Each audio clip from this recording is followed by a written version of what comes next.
Apparent depth का concept तब पढ़ा जाएगा जब आप किसी रेयर मीडियम में बैठकर डेंसर मीडियम में रखे हुए ऑब्जेक्ट को ऑब्जर्व करेंगे।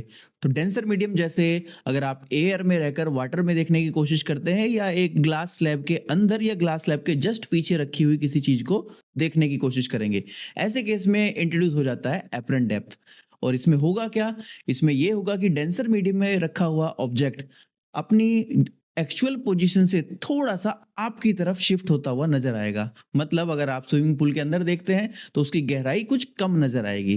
तो ये तो क्लियर हुआ कि एपरेंट डेप्थ हमेशा रियल डेप्थ से कम होगी। अब ये एपरेंट डेप्थ होती कितनी है, आइए देखते हैं इस डायग्राम की हेल्प से।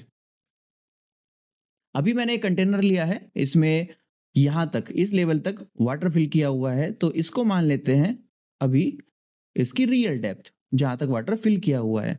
होगा क्या इसमें, जब आप ऑब्जर्वर बनकर ऊपर से अगर यहाँ नॉर्मली यहाँ ऐसे देखें इस तरीके से, तो ऐसे केस में ये जो बॉटम है ये आपको थोड़ा सा ऊपर शिफ्ट नजर आएगा। यहाँ पर ये बॉटम आपको इस जगह पर नजर आएगा। तो ये जो डेप्थ होगी ये होगी एपरेंट डेप्थ। तो एपरेंट डेप्थ किस पर डिपेंड करेगी? दो फैक्टर्स पर डिपेंड करेगी, रियल डेप्थ कितनी है और दूसरा ये जो लिक्विड है या कोई भी डेंसर मीडियम है इसका रिफ्रैक्टिव इंडेक्स कितना है। एपरेंट डेप्थ इस पर भी डिपेंड करेगी। अगर मैं इसका रिफ्रैक्टिव इंडेक्स अभी मान लेता हूं म्यू, तो ऐसे केस में एपरेंट डेप्थ हो जाती है, apparent depth is always real depth divided by refractive index of denser medium. Refractive index of denser medium, तो आप कह सकते हैं apparent depth equals to real depth divided by mu. तो इसका मतलब एपरेंट डेप्थ कम हो जाएगी, और कितनी कम हो जाएगी? जो डेंसर मीडियम का रिफ्रैक्टिव इंडेक्स है उतने टाइम्स वो कम हो जाती है। तो इसमें हमने एक सिंपल सी चीज देख ली कि एपरेंट डेप्थ कैसे कैलकुलेट करेंगे। रियल डेप्थ को आप सीधे सीधे डिवाइड कर देंगे जो डेंसर मीडियम है उसके रिफ्रैक्टिव इंडेक्स से। तो ऐसे ही केस में अगर मैं एक एग्जांपल लेता हुआ चलूं इस पर्टिकुलर क्वेश्चन के लिए, अभी मान लेते हैं इसी दी हुई कंडीशन में कि ये जो डेप्थ है ये है 40 सेंटीमीटर। 40 सेंटीमीटर, तो अगर आप ऊपर से देखते हैं तो इसकी डेप्थ आपको कितनी नजर आएगी? तो इस एग्जांपल में अगर मैं कंसिडर कर लेता हूं रियल डेप्थ अभी है 40 सेंटीमीटर, और वाटर का जो रिफ्रैक्टिव इंडेक्स है दैट इज 4/3। तो एपरेंट डेप्थ कितनी हो जाएगी? तो एपरेंट डेप्थ हो जाएगी real depth divided by refractive index. तो ये कुछ ऐसा होगा 40 into 3/4 and that would be 30 centimetre. तो रियल डेप्थ थी 40 सेंटीमीटर, ऊपर से अगर आप इसको देखते हैं तो ये दिखेगी आपको 30 सेंटीमीटर। लेकिन क्या हो अगर एक ही कंटेनर में एक से ज्यादा डेंसर मीडियम की लेयर्स बनी हुई हैं, जैसे वाटर के ऊपर ऑयल फ्लोट करता है तो वो दो अलग अलग मीडियम होंगे जिनकी डेंसिटी अलग अलग होगी।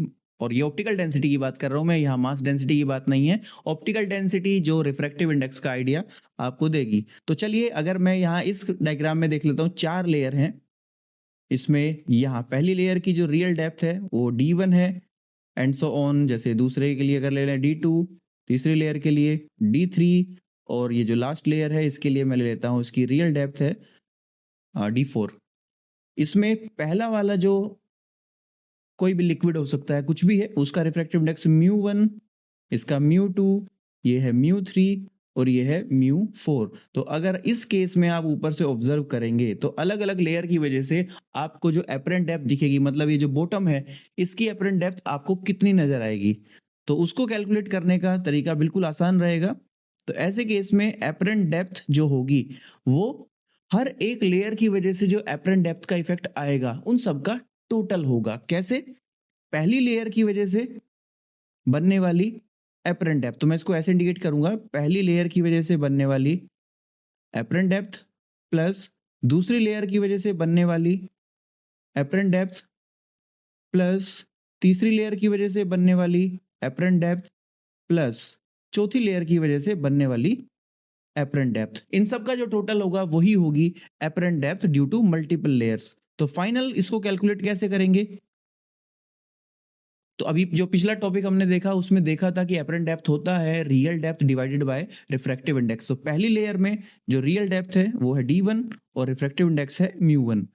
ऐसे ही लेयर 2 के लिए जो एपरेंट डेप्थ बनेगी वो बनेगी d2 upon μ2 and for layer 3 and for layer 4 this is for layer 4। तो ऐसे मल्टीपल लेयर्स के लिए भी आप एपरेंट डेप्थ इजीली कैलकुलेट कर पाएंगे। तो उसमें आपको कुछ नहीं करना, जो अलग अलग लेयर्स हैं उनकी वजह से बनने वाला जो एपरेंट डेप्थ का इफेक्ट है उसको आप ऐड कर देंगे, टोटल एपरेंट डेप्थ निकल कर आ जाएगी।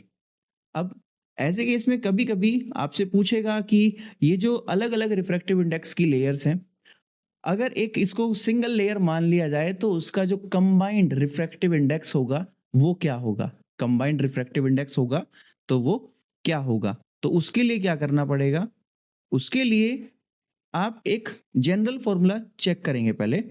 अगर आपको फॉर्मूला बनाना है तो एक जनरल कंडीशन से लेंगे। जनरल कंडीशन क्या है कि एपरेंट डेप्थ इक्वल्स टू होता है real depth upon refractive index.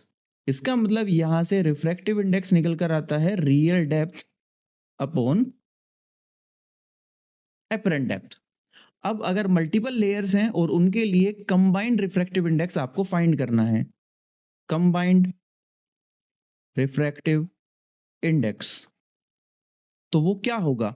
उसको अगर मैं म्यू मान लेता हूं, म्यू कंबाइन करके चलो COM इसको लिख दिया, तो ये होगा इस केस में जो मल्टीपल लेयर्स दी हुई हैं इनकी जो रियल डेप्थ है मिलाकर टोटल कितना बनेगा। तो रियल डेप्थ इसमें बन जाती है सबका total d1 plus d2 plus d3 plus d4। यहां से यहां तक जो टोटल डेप्थ बनी वो रियल डेप्थ है। और हमने देखा था अभी जो एपरेंट डेप्थ आई थी मल्टीपल लेयर्स की वजह से वो क्या आई थी, क्योंकि मुझे एपरेंट डेप्थ चाहिए तो एपरेंट डेप्थ यहाँ पर लिखी हुई है, इस चीज को आप यहाँ पर पुट कर देंगे तो ये बनेगा d1 upon μ1 plus d2 upon μ2 plus d3 upon μ3 plus d4 divided by μ4। तो ऐसे करके आप कंबाइंड जो रिफ्रैक्टिव इंडेक्स है ड्यू टू मल्टीपल लेयर्स वो कैलकुलेट कर पाएंगे। उसके लिए आप सिंपल फॉर्मूला याद रखेंगे, refractive index of that medium will be real depth divided by apparent depth. इस वीडियो में इतना ही। Thank you so much.